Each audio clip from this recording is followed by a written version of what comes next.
NCI ನ್ಯೂಸ್ಗೆ ಸ್ವಾಗತ. ನಾನು ನಿಮ್ಮ PH ನಾಯ್ಕೋಡಿ. ಕೆಆರ್ಪೇಟೆ ಗ್ರಾಮ ದೇವತೆ ಶ್ರೀ ದೊಡ್ಡಕೇರಮ್ಮ ದೇವಿಯ ನೂತನ ದೇವಾಲಯದ ಉದ್ಘಾಟನೆ ಹಾಗೂ ಶ್ರೀರಥದ ಲೋಕಾರ್ಪಣೆ ಸಮಾರಂಭ ಅದ್ದೂರಿಯಾಗಿ ನಡೆಯಿತು. ಮೈಸೂರು ಕೊಡಗು ಲೋಕಸಭಾ ಸದಸ್ಯರು ಹಾಗೂ ಮೈಸೂರು ಮಹಾರಾಜರಾದ ಶ್ರೀ ಯದುವೀರ್ ಕೃಷ್ಣದತ್ತ ಚಾಮರಾಜ ಒಡೆಯರ್ ದೇವಾಲಯದ ಗೋಪುರದ ಕಳಸ ಪ್ರತಿಷ್ಠಾಪನೆ ಕಾರ್ಯದಲ್ಲಿ ಭಾಗವಹಿಸಿ ಗ್ರಾಮಸ್ಥರು ನೀಡಿದ ಆತ್ಮೀಯ ಅಭಿನಂದನೆ ಸ್ವೀಕರಿಸಿ ಮಾತನಾಡಿದರು.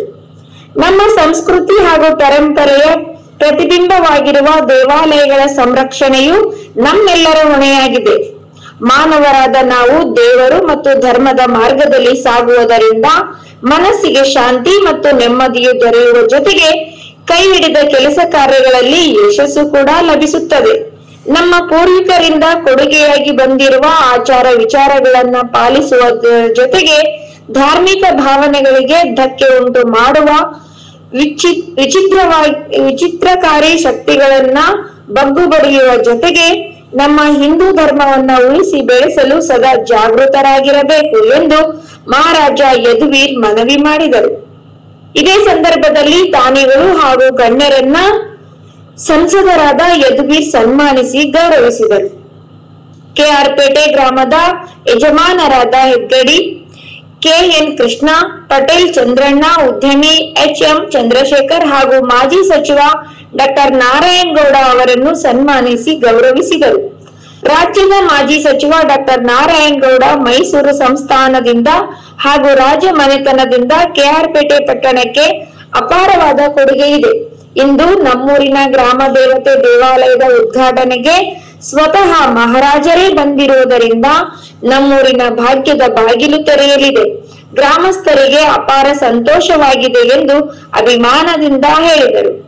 ಮಾಜಿ ಶಾಸಕ KV ಚಂದ್ರಶೇಖರ್, ಮೂಡ ಮಾಜಿ ಅಧ್ಯಕ್ಷ K ಶ್ರೀನಿವಾಸ್, ಪುರಸಭೆ ಅಧ್ಯಕ್ಷೆ ಪಂಕಜ, ಉಪಾಧ್ಯಕ್ಷೆ ಸೌಭಾಗ್ಯ, ಸ್ಥಾಯಿ ಸಮಿತಿಯ ಅಧ್ಯಕ್ಷ ರವೀಂದ್ರ ಬಾಬು, ಪುರಸಭೆ ಸದಸ್ಯ ಪ್ರಮೋದ್ ಕುಮಾರ್, KC ಮಂಜುನಾಥ್, ನಟರಾಜ್, ಇಂದ್ರಾಣಿ, ಸುಗುಣ, ರಮೇಶ್, ಮಹಾದೇವಿ, ನಂಜುಂಡ, ಬಸ್ ಸಂತೋಷ್ ಕುಮಾರ್, KS ರಾಮೇಗೌಡ, RTO ಮಲ್ಲಿಕಾರ್ಜುನ್ ಸೇರಿದಂತೆ ಸಾವಿರಾರು ಜನರು ಕಾರ್ಯಕ್ರಮದಲ್ಲಿ ಭಾಗವಹಿಸಿದ್ದರು. ಸಂಸ್ಕೃತಿ ಸಂಘಟಕದ ವೇದ ಬ್ರಹ್ಮ ಶ್ರೀ ಗೋಪಾಲಕೃಷ್ಣ ಅವಧಾನಿಗಳು ಪೂಜಾ ವಿಧಿವಿಧಾನಗಳ ನೇತೃತ್ವ ವಹಿಸಿದ್ದರು.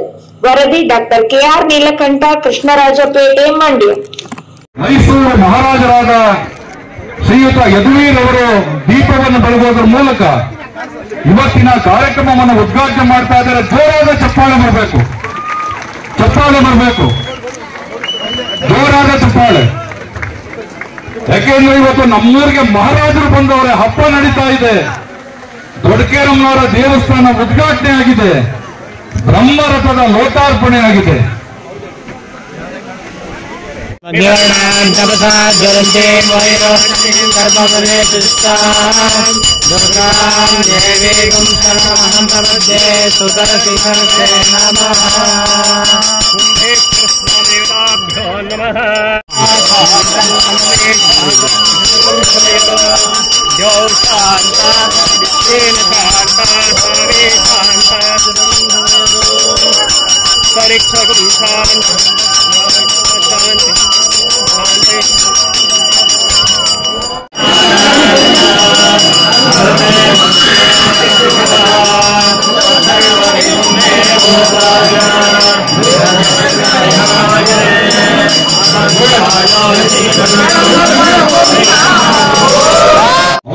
ಪ್ರೀತಿಯ ಸ್ವಾಗತವನ್ನು ಬಯಸ್ತಾ ಇದ್ದೇನೆ. ದೊಡ್ಡಕೇರಮ್ಮನವರ ದೇವಸ್ಥಾನದ ಲೋಕಾರ್ಪಣೆ ಬಂಧುಗಳೇ,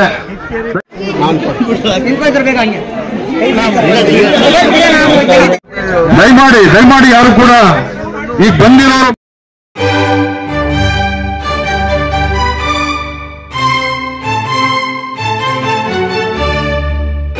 ವೇದಿಕೆಗೆ ಬರ್ತಾ ಇದ್ದಾರೆ. ಮಂಡ್ಯ ನಗರಾಭಿವೃದ್ಧಿ ಪ್ರಾಧಿಕಾರದ ಮಾಜಿ ಅಧ್ಯಕ್ಷರಾದ K ಶ್ರೀನಿವಾಸರವರು ವೇದಿಕೆಗೆ ಬರ್ತಾ ಇದ್ದಾರೆ. ಚಪ್ಪಾಳೆ ಬರಬೇಕು. ನಮ್ಮೆಲ್ಲರಿಗೂ ಕೂಡ ಒಂದು ಬದುಕನ್ನು ನೀಡಿರುವಂತ ಒಳ್ಳೆ ಜೀವನವನ್ನು ನಡೆಸೋದಕ್ಕೆ ಬೇಕಾಗಿರುವಂತಹ ಕನ್ನಂಬಾಡಿ ಕಟ್ಟೆಯನ್ನು ನಿರ್ಮಾಣ ಮಾಡಿಕೊಟ್ಟಂತ ಮಹಾರಾಜರು ಇವತ್ತು ಕೆಆರ್ಪೇಟೆ ಪಟ್ಟಣ ವಿಶೇಷವಾಗಿ ನಡೆದಿದೆ. ಇದೇ ಪ್ರಪ್ರಥಮ ಬಾರಿಗೆ ಕೆಆರ್ಪೇಟೆ ಪಟ್ಟಣಕ್ಕೆ ಬಂದಂತ ಮೈಸೂರು ಮಹಾರಾಜರಿಗೆ ಗೌರವದ ಚಪ್ಪಾಳೆ ಮೂಲಕ ಸ್ವಾಗತವನ್ನು ನೀಡಿಸ್ತಾ ಇದ್ದಾರೆ. ಮುಂದೆ ಅವರು ರಾಷ್ಟ್ರಪತಿಗಳ ಪದಕದ ಗೌರವಕ್ಕೂ ಕೂಡ ಭಾಜನರಾಗಲಿ ಅಂತ ನಾವು ಪರವಾಗಿ ಅಭಿನಂದಿಸಿ ಗೌರವಿಸ್ತಾ ಇದ್ದೇವೆ. ಈಗ ನಮ್ಮ ದಾನಿಗಳು ದಯಮಾಡಿ ವೇದಿಕೆ ಮೇಲೆ ಬರಬೇಕು.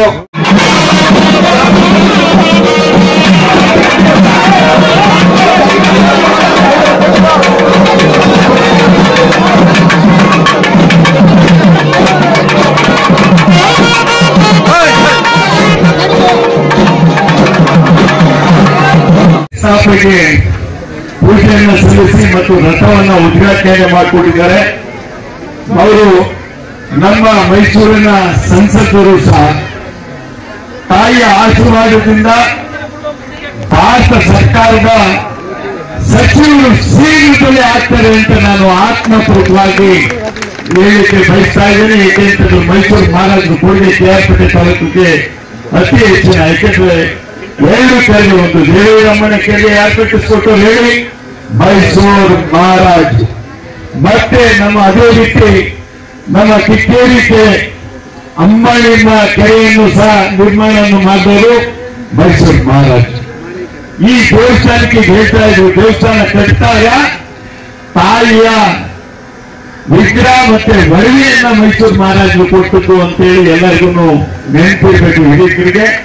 ಅವರಿಗೆ ನಾನು ಈ ಕಾರ್ಯಕ್ರಮಕ್ಕೆ ಬರ್ತಿರುವುದಕ್ಕೆ ವಂದನೆ, ಅಭಿನಂದನೆ, ಧನ್ಯವಾದಗಳನ್ನ ಹೇಳಿ ತಿಳಿಸ್ತಾ ಇದ್ದೀನಿ.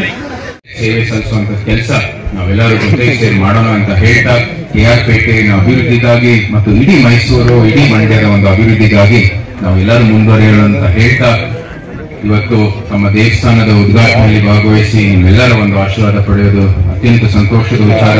ದೊಡ್ಡೇರಮ್ಮನ ಒಂದು ಆಶೀರ್ವಾದ ನಿಮ್ಮೆಲ್ಲರ ಮೇಲೂ ಇರಲಿ ಅಂತ ಪ್ರಾರ್ಥನೆ ಮಾಡ್ತಾ, ನಾರಾಯಣಗೌಡರು ಹೇಳಿದ್ರು ಬರುವಾಗ ಇದು ಒಂದು ಪುಟ್ಟ ಕಾರ್ಯಕ್ರಮ, ಬನ್ನಿ ಬೇಗನೆ ಬಂದು ನಿಮಗೆ ಉದ್ಘಾಟನೆ ಮಾಡಿ ಕಳಿಸ್ಕೊಡ್ತೀವಿ ಅಂತ.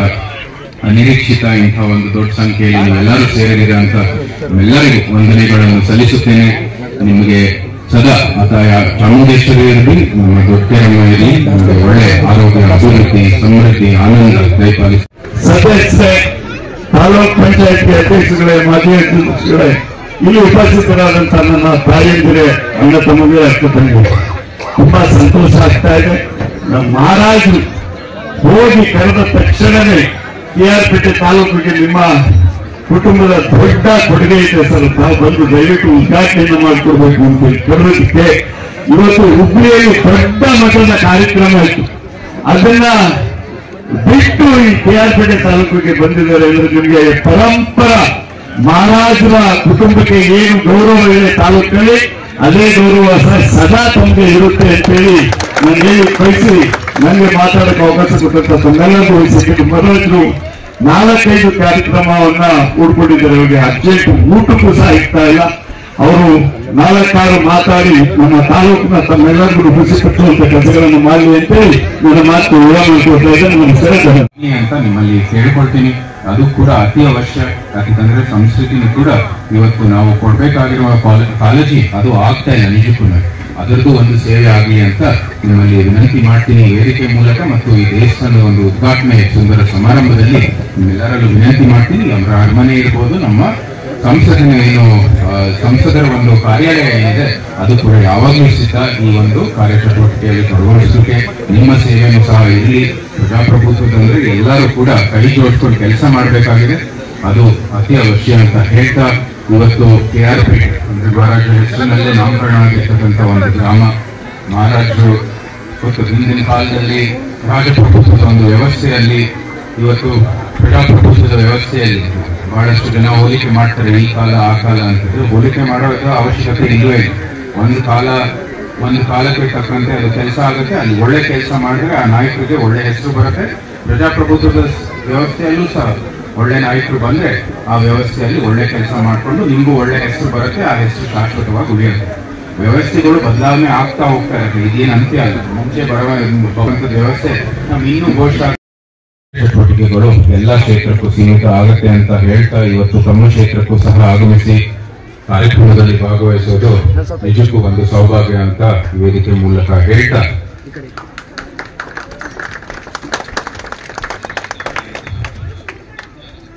ಭಾರತೀಯ ಸಂಸ್ಕೃತಿ, ಭಾರತೀಯ ಪರಂಪರೆ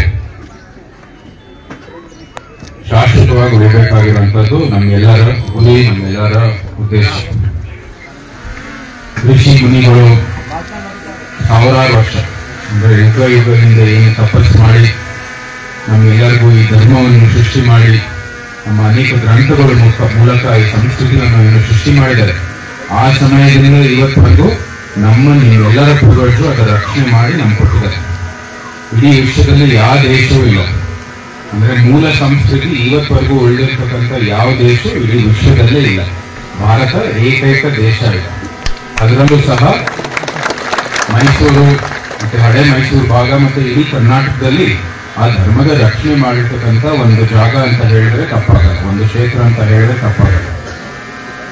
ಹಿಂದೆ ಚಾಲುಕ್ಯರು ಇರ್ಬೋದು, ಹೊಯ್ಸಾಲ ರಾಜರು ಇರ್ಬೋದು, ಗಂಗಾ ನಾಯಕರು ಇರ್ಬೋದು, ವಿಜಯನಗರ ಚಕ್ರವರ್ತಿಗಳಿರ್ಬೋದು, ಅಂತ್ಯದಲ್ಲಿ ನಮ್ಮ ಪೂರ್ವಜರು ಮೈಸೂರು ರಾಷ್ಟ್ರ ಕಾಲ ಇರ್ಬೋದು. ಇವತ್ತು ಪ್ರಜಾಪ್ರಭುತ್ವ ವ್ಯವಸ್ಥೆಯಲ್ಲಿ ನಾವೆಲ್ಲರೂ ಸೇರ್ಕೊಂಡು ಆ ಧರ್ಮದ ರಕ್ಷಣೆ ಮಾಡ್ತಾ ಬಂದಿದ್ದೀವಿ. ಒಂದು ದೊಡ್ಡ ಉದಾಹರಣೆ, ತಮ್ಮ ದೇವಸ್ಥಾನ ಇವತ್ತು ಉದ್ಘಾಟನೆ ಮಾಡೋ ಮೂಲಕ ನೀವು ಆ ಧರ್ಮದವನ್ನು ಕೃತಜ್ಞತೆಗಳನ್ನು ಸಲ್ಲಿಸಕ್ಕೆ ಇಷ್ಟಪಡ್ತೀವಿ. ಇವತ್ತು ನಾವು ನೋಡಿರ್ತಕ್ಕಂಥ ಎಲ್ಲ ವಿಧಿಗಳು, ಕಲಶ ಸ್ಥಾಪನೆ ಇರ್ಬೋದು, ತೇರಿನ ಉದ್ಘಾಟನೆ ಇರ್ಬೋದು, ತೇರು ಏನು ರಥೋತ್ಸವ ಇರ್ಬೋದು, ಅನೇಕ ಪೂಜಾ ವಿಧಿವಿಧಾನಗಳು ಇರ್ಬೋದು. ಒಂದು 2000, 3000, 5000, 10,000 ವರ್ಷ ಹಿಂದೆ ಹೋಗಿದ್ರು ಸಹ ನಮ್ಮ ಪೂರ್ವಜರು ಅದೇ ಅಂತೆ ಈ ವಿಧಿವಿಧಾನಗಳನ್ನು ಅನುಸರಿಸ್ತಾ ಇದ್ರು. ಅದು ಭಾರತದ ಅನ್ಯೋನ್ಯತೆ ಅಂತ ಹೇಳಿದ್ರೆ ತಪ್ಪಾಗಲ್ಲ. ಅನನ್ಯವಾದ ಪರಂಪರೆ ನಮ್ಮ ಭಾರತದಲ್ಲಿದೆ. ಅದರ ರಕ್ಷಣೆ ಮಾಡ್ತಾ ನಾವು ಮುಂದುವರಿಬೇಕಾಗಿರುವಂಥದ್ದು ಎಲ್ಲಕ್ಕಿಂತ ಮುಖ್ಯವಾದದ್ದು ಅಂತ ಹೇಳ್ತೀವಿ. ಯಾಕೆಂದ್ರೆ ಭಾರತ ಇವತ್ತು ತಮ್ಮ ಏನೇನು ಸಂಕಷ್ಟಗಳಾಗಿದೆ 700 ವರ್ಷದಲ್ಲಿ ಅನೇಕರು ಬಂದು ನಮ್ಮ ಮೇಲೆ ದಾಳಿ ಮಾಡಿ ಏನು ಬ್ರಿಟಿಷ್ ಕಾಲದಲ್ಲಿ ಏನು ಸಂಕಷ್ಟಗಳು ಸಹಿಸಬೇಕಾಗಿತ್ತು ಅದೆಲ್ಲಾನು ಕೂಡ ತಡೆಯುವಂಥದ್ದು ಶಕ್ತಿ ಬಂದಿದ್ರೆ ಅದು ಬರೀ ನಮ್ಮ ಧರ್ಮದಿಂದ, ನಮ್ಮ ಸಂಸ್ಕೃತಿಯಿಂದ ಹೇಳಿದ್ರೆ ತಪ್ಪಾಗಲ್ಲ. ಮುಂದೆಯಲ್ಲೂ ಸಹ ಏನು ಸಂಕಷ್ಟಗಳು ಕಮ್ಮಿ ಆಗ್ತಾ ಇದೆ. ಪ್ರಜಾಪ್ರಭುತ್ವ ಬಂದ್ರಲ್ಲೂ ಸಹ ನಮ್ಮಲ್ಲೇ ಇರುವಂತದ್ದು ಕೆಲವು ಶಕ್ತಿಗಳಿದಾವೆ. ದೇಶವನ್ನು ವಿಭಜನೆ ಮಾಡುವಂತ ಶಕ್ತಿಗಳು ನಮ್ಮಲ್ಲೇ ಇನ್ನೂ ಇದಾವೆ. ಆ ಬೀಜಗಳು ಅಂದಿನ ಕಾಲದಲ್ಲಿ ನೆಟ್ಟಿ ಹೋಗಿದೆ. ಅದನ್ನ ತಡಿಬೇಕಾಗಿರುವಂತ ಶಕ್ತಿ ಬರೀ ನಮ್ಮ ಧರ್ಮದಲ್ಲಿದೆ. ಮುಂದೆ ಬರುವಂತ ಭವಿಷ್ಯದಲ್ಲೂ ಸಹ ಅದನ್ನ ತಡಿತಾ ಹೋಗ್ಬೇಕಾಗಿರುವಂತದ್ದು ಅತಿ ಅವಶ್ಯ. ಹೇಳ್ತಾ ತಮ್ಮ ದೇವಸ್ಥಾನ ಇವತ್ತು ಉದ್ಘಾಟನೆ ಆಗಿದೆ. KR-ಪೇಟೆಯಲ್ಲಿ ಅನೇಕ ಐತಿಹಾಸಿಕ ಪ್ರಸಿದ್ಧ ದೇವಸ್ಥಾನಗಳಿದಾವೆ. ಎಲ್ಲದೂ ಸಹ ಸಂರಕ್ಷಣೆ ಆಗಬೇಕಾಗಿದೆ. ಬರೀ ಧರ್ಮದ ಅಭಿವೃದ್ಧಿ ಅಲ್ಲ, ಇಡೀ ಊರಿಗೆ, ಇಡೀ ಪಟ್ಟಣಕ್ಕೆ, ಒಂದು ನಗರಕ್ಕೂ ಸಹ ಅದು ಸಾಂಸ್ಕೃತಿಕ ಕಾರ್ಯ ಬೇಕಾಗಿದೆ. ಮುಂಚೆ ಏನು ಸಂಗೀತ ಸೇವೆ ನಡೀತಾ ಇತ್ತು, ನಾಟ್ಯ ಸೇವೆ, ಏನು ಸೇವೆಗಳು ನಡೀತಾ ಇತ್ತು, ಅದೇನಕ್ಕೆಲ್ಲ ಅಂದ್ರೆ ಒಂದು ದೇವಸ್ಥಾನದಿಂದ ಇಡೀ ಸಂಸ್ಕೃತಿಯ ಒಂದು ಪೋಷಕರ ಸ್ಥಾನದಲ್ಲಿತ್ತು. ದೇವರು ಅಲ್ಲಿ ಇವಾಗ ಉದಾಹರಣೆಗೆ ತಮ್ಮ ದೊಡ್ಡಕೇರಮ್ಮನವರು ಪೋಷಕರ ಸ್ಥಾನದಲ್ಲಿ. ಅದೇ ರೀತಿ ತಾಯಿ ಚಾಮುಂಡೇಶ್ವರಿಯಲ್ಲೂ ಸಹ ಇಂಥ ಒಂದು ಸೇವೆಗಳು ನಡೀತಾ ಇತ್ತು. ನಮ್ಮ ನಂಜುಂಡೇಶ್ವರ ಶ್ರೀಕಂಠೇಶ್ವರ ಸ್ವಾಮಿ ದೇವಸ್ಥಾನದಲ್ಲಿ ಅನೇಕ ಮಂಟಪಗಳಿದಾವೆ. ನಾಟ್ಯ ಮಂಟಪ, ನೃತ್ಯ ಮಂಟಪ ಅಂತ ಏನೇನೋ ಮಂಟಪಗಳಿವೆ. ಏನಕ್ಕೆ ಇದೆ ಅಂದ್ರೆ ಸಂಸ್ಕೃತಿಯ ಸೇವೆಯನ್ನು